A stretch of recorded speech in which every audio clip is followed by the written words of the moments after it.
කොහොමද ඔයාලා හැමෝම සාදරයෙන් පිළිගන්නවා අදත් මගේ YouTube channel එකට.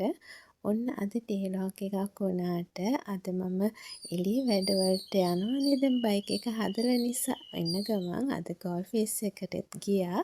ඒකෙදි ලස්සන සරුංගල් ඇරිනවා boat rides ඉතින් ඒවා දැක්ක ඒව share කරගෙන තියෙනවා ඔයාලත් එක්ක අද.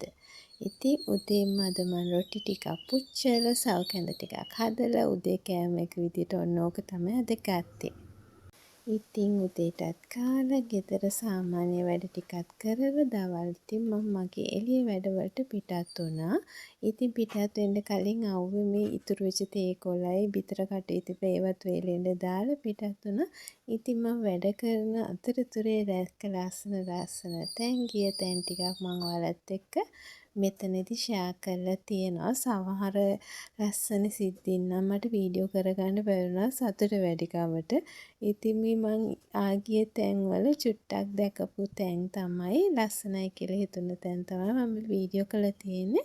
මගේ වීඩියෝ කරගන්න බැරිපු සිද්ධීන් දෙකක් තිබ්බා කියලා එකක් තමයි රෝදපුටුවක ගියා සීයා කෙනෙක් එයාගේ ඔඩොක්කේ ලස්සන බලුපුංචියක් තියාගෙන.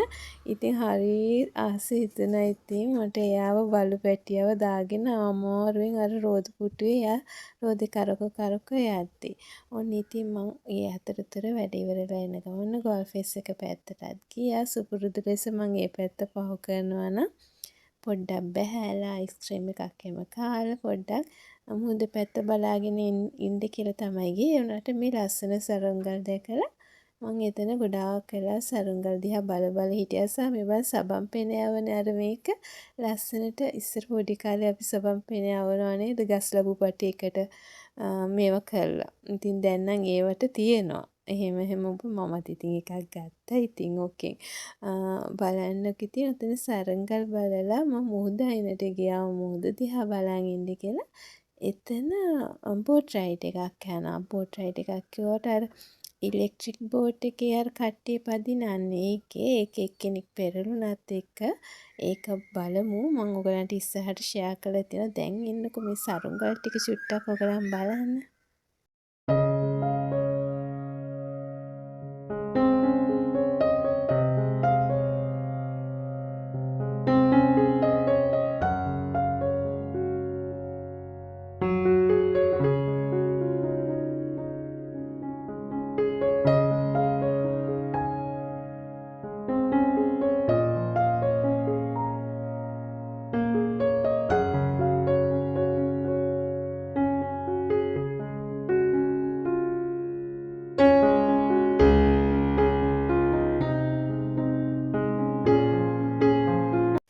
ඔන්න ඉතින් සරංගුලෙත් බල ඉඳලා මම ඉතින් මුහුද පැත්තට එනකොට මම දැක්කා මෙතන බෝට්ටු පදිනවා ළමයි දෙන්නේ.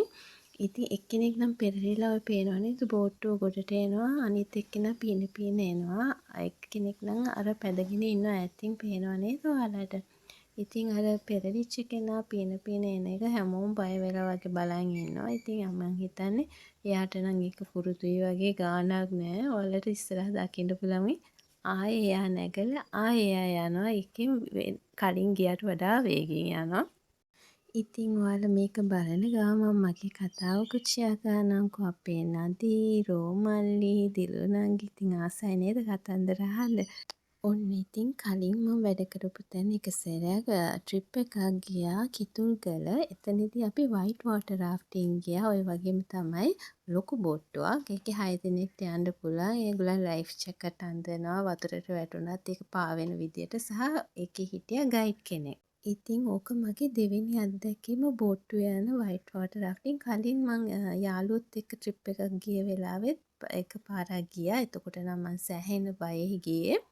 මේක නම් දෙවෙනි පාරේ හින්දා ටිකක් බය අඩුයි. පොඩක් හබල් ගැහුවා මේ පාර. ගිය පාර නම් හබල් ගැහුවේ නෑ. එච්චර බයෙ හිටියේ මම. මේ පාර නම් පොඩ්ඩක් මං හබල් ගියා. ඔන්න ඉතින් එක තැනක මේ ගයිඩ් නවත්තලා අපි හැමෝටම කිව්වා මෙතන ඔයගලන් පයින්ඩ කියලා. ඉතින් මමත් ඉතින් කීකරු ළමයානේ මං ඩෝං ගාලා පැන්න වතුරට. ඒ පැනලා ඔන්න මට මතකයි වතුර යට මම නිකන් රොටිය පෙරලෙනවා වගේ එහාට මෙහාට පෙරලෙනවා වගේ රෝල් වුණා වතුර යට. ඊට පස්සේ මම එකපාරකින් උඩට මතු වුණා. දැන් මං පීනන්න දන්න කෙනෙකුත් නෙමෙයි.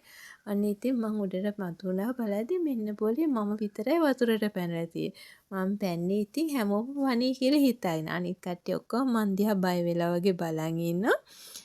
ඒගොල්ලන්ගේ බලන බැල්මට මමත් බය වෙලා මං ඩෝන් ගාලා ඔන්න ලණුවේ එල්ලුණා බෝට්ටුවේ. ඊට පස්සේ ගයිඩ් කෑ ගැව්වා එල්ලෙන්න එපා දැන් බෝට්ටුව පෙරලි. මං හිතුවා මම පෙරළුණත් මොකෝ මම විතරනේ පැන්නේ ඔක්කොම පෙරළුණා කියලා මම එල්ලිගෙනම හිටියේ. කොහොම හරි මාව උඩට ගත්තා බෝට් එකේ උඩට.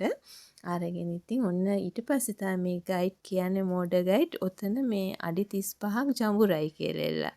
ඉතින් ලයිෆ් ජැකට් දාලා තියෙන හින්දා හැමෝටම පයින්ඩ කියලා තියෙන ඒ අත්දැකීම අපිට ගන්න. ඉතින් මම කීකරු ළමයා පැන්නා. ඔන්න ඉතින් ඕක තමයි මගේ කතාව. ඒක නම් අමතක වෙන්නේ. හැබැයි ගොඩට ආවන් පස්සේ ඔෆිස් එකේ ඉන්න හැමෝම මට නිර්භීතයි කියන්නකෝ. ඇයි ඉතින් පැනලා තියෙන්නේ මම. හැබැයි ඉතින් මං කීයටවත් පයින්නේ එතන 35ක් ජඹුරයි කියලා දන්නවනේ. හැබැයි ඉතින් ඔක්කොමලා හරි ෂෝක්. ඔයාට මේ පාවෙන්නවත් දන්නේ නැන්නේ ස්විමින් දන්නේ නැතුව කොහොම හරි ඔයා උඩට ආවනේ අරකද මේකද මම විතරයි දන්නේ වතුරට මං කැරකුණු කැරකිල්ල. මට තාම මතක් වෙයි. තාම වයයි කොහොම හරි එතන හිටව මාත් එක්ක වර්ක් කරපු ළමේ මට දවස් 5ක ස්විමින් ක්ලාස් එකකුත් එක්කන් ගියා. මේ මට පීනන්න ආස ඇති. ඒකනේ මම පැන්නේ.